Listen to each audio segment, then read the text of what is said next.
rider. The low rider is a little higher.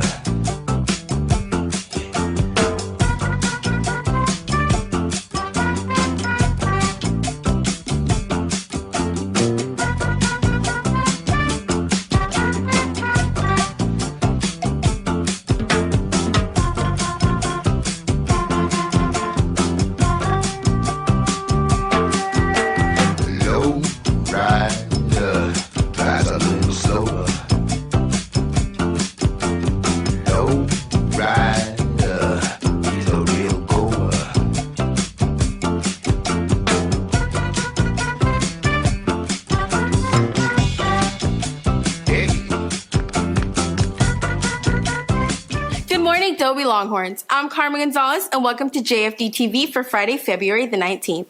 This week's top story is our fourth installment of our Spotlight series for our 2016 Hall of Honor inductees. Dale Sandlin became the Precinct 8 Constable of Harris County in 2012. Sandlin is a former member of the Future Farmers of America and contributes to various functions associated with the Houston Livestock Show and Rodeo. Sandlin also serves on the board of the Space Center Rotary Club. The Hall of Honor ceremony will be held on February 26 at 7 p.m. in Dobie's Auditorium. Reporter Shelby Gonzalez caught up with the top band student who had the honor of performing in the AllState Band. This past week, our very own Longhorn got to perform at AllState Band. How many hours did you put into preparation for auditions?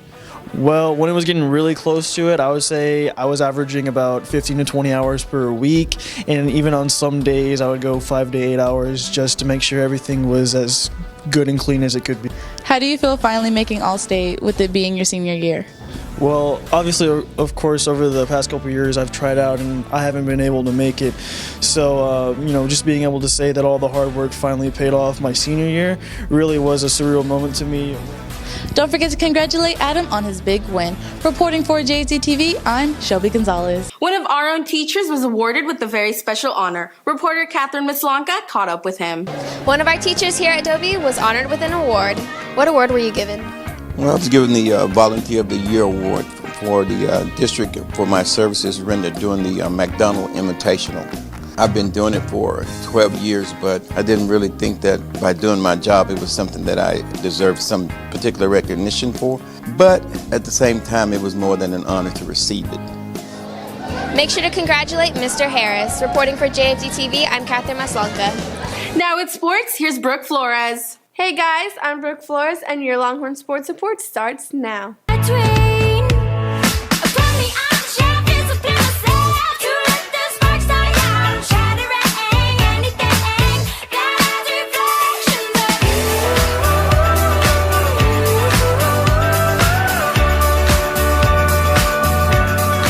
The soccer boys had another big district game against Pasadena Memorial. Here's Jackie Farah with more.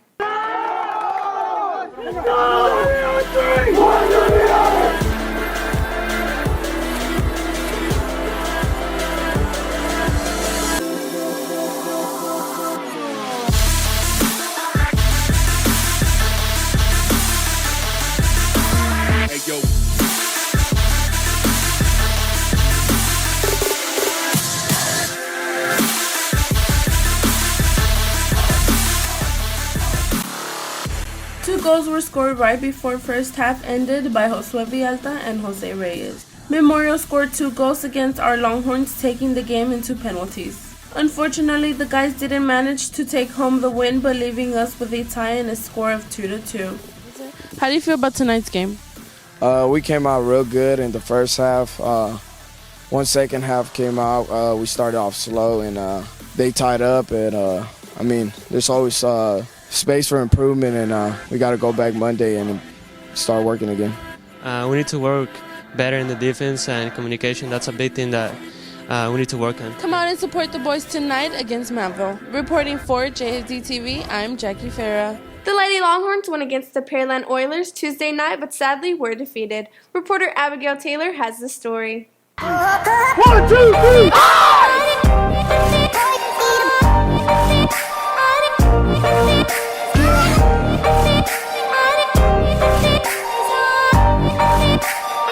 Our varsity soccer team recently went up against Pearland and put up a fight.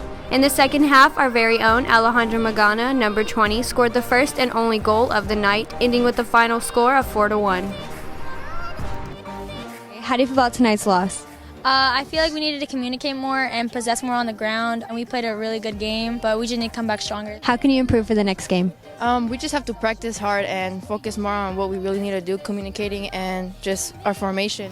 Even though our ladies didn't take home the win, make sure to come out tonight and support them as they take on Manville at 5. Reporting for JFD TV, I'm Abigail Taylor. The guys' basketball team did it. They advanced to playoffs. Here's Tuan Nguyen with more of the details.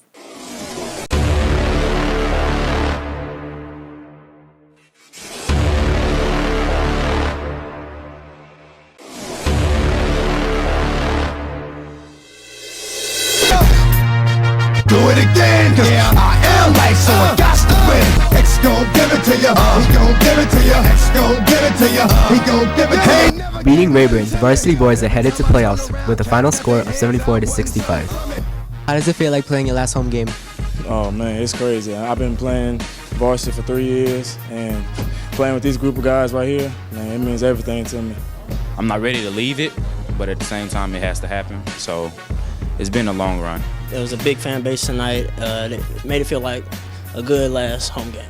Everybody's watching you now. Everybody waits for you. The softball season officially started Tuesday. Jennifer Trong has the details from the game. I was trying to get it how I live. I want them dead presidents. I want to pull up, head spin. Get it, get fly. I got 6 jobs. I don't get tired. The girls started their season with their first district game against Pearland. Although the girls put in hard work, they came out unsuccessful. How do you think the season will go? I think it's going to go good. I think we got to learn from our mistakes and do the things we have to do to be successful, but it's going to be a long season and we'll do everything we need to do. Don't forget to come out and support Dobie softball as they take on Manville next Tuesday. Reporting for JFD TV, I'm Jennifer Trong. The boys' track team recently competed. Here's Gilberto Trevino with the scoop.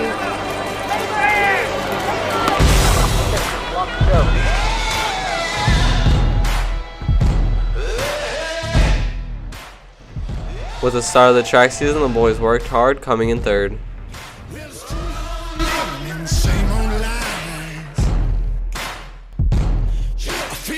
How do you think y'all did at your first meet? Well, we did pretty good. Our 4x1 was pretty legit. We came in first place, and we had some good handoffs exchange. Is there anybody who motivated you going into this track season? Most definitely. He's been on varsity since his freshman year. Before the meet started last week, got us all together, got our stretches and all that done. It's great leadership overall. Come out and support our boys track team tonight at the Auxiliary Stadium. Reporting for JFD TV, I'm Gilberto Trevino. Dedrick Simpson became the first Dobie Longhorn football player to sign a D1 scholarship in over 10 years. Here's Mateo Rivera with a closer look at Dedrick's journey. This journey has finally come to an end. It's been so long. I've been through so much. Been through hate, struggle, and pain. And it's all this dedication and sacrifice that I went through finally paid off. And I didn't just do this for me. I did this for my family, my friends, and the ones that look up to me. It's all surreal, just being able to come this far from what I've been through and practically almost make history. The first in almost 10 years to go D1 for football is pretty big, but I never did it alone. I had all my friends, my family, my haters.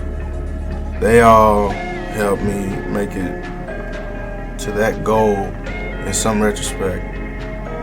So it's been a long time coming. I finally made it. It's time. It's time. Lionel Dotson was the last Longhorn football player to earn a Division I scholarship. He went on to play for 5 years in the National Football League. Let's wish Dedrick similar success in his career. That'll do it for your Longhorn Sports Report. Now back to Carmen in the studio. Thanks, Brooke. With the rodeo right around the corner, here's reporter Jessica Mendoza with this year's lineup. It's that time of the year again. The Houston Livestock Show and Rodeo is here from March the 1st to March the 20th at the NRG Stadium. Here's this year's rodeo lineup. The band Perry is up first. Chris Young, Jason Aldean, Jason Derulo, Cole Swindle, Shawn Mendes, and Miranda Lambert follow. Pitbull, Brett Eldridge, Luke Bryan, Darius Rucker, Billy Currington, and for Tejano Day, Los Huracanes del Norte and Banda Los Recoditos. Kenny Chesney and Kid Rock finish off the second week. Jake Owen, Florida Georgia Line, Little Big Town, and Brad Paisley end the rodeo. Reporting for JFD TV, I'm Jessica Mendoza. Our sports teams aren't the only competitors on campus. Krista Melcher caught up with the chess team. As the year goes by, we figure out what we have around the school. Dobie has a team that many of you may not know about. What is chess club? Chess Club is actually where we play chess, and we actually have two different parts. We have Chess Club, which is where we relax and play, and then we also have Chess Team, which is the group that actually goes and competes. How do you join? If you come Thursdays to the media room, we're playing. You come in, you can play a teacher, you can play your friend, you can play other people who are already there. If you're interested in joining this team, go talk to Miss Watley in Portable 13. Reporting for JFD TV, I'm Krista Melcher. Reporter Austin Pritchett and sports director Jacob Garcia tested some of our top students with the literacy test taken back in the early 1900s. One day, when the war is won, we will be sure, we will be sure. In the early 1960s, while voting was legal for all, segregation at the time limited who could actually be part of the process. States such as Louisiana devised a literacy test to restrict who could vote. If any minority attempted to vote, they'd be assigned to take the literacy test to prove they were literate. The written test required takers to complete 30 questions in 10 minutes. If they got one wrong, they failed. The test was designed for all takers to fail. The questions were vague, with multiple possible answers depending on who was grading. In 1965, the Voters' Right Act was passed, making this impossible test illegal. We challenged the top 3 seniors in the class of 2016 to take the test to prove it was still difficult 52 years after administration. Yeah. Shots be on the ground, the camera panned up, King pointed to the mountaintop, and we ran up. Time. It was like an IQ test. That was very difficult. It didn't make any sense. Is this a test? Is it a test? It was electrifying. This was a game. Do you think you passed? No. No. Definitely not. No, because nothing made sense. Yeah. So yeah, it was just a form to like make other African Americans not vote. So yeah. That'll be all for this week's show. Don't forget to follow us on Twitter at JFDTV. You can also watch all of our past episodes on YouTube and Vimeo. Have a great weekend, and we'll see you back here next week. 8:45 a.m. The dream just escaped me again. Over breakfast, I could hear you in the garage, building in six. I know that knock. Come on, I just put on the coffee.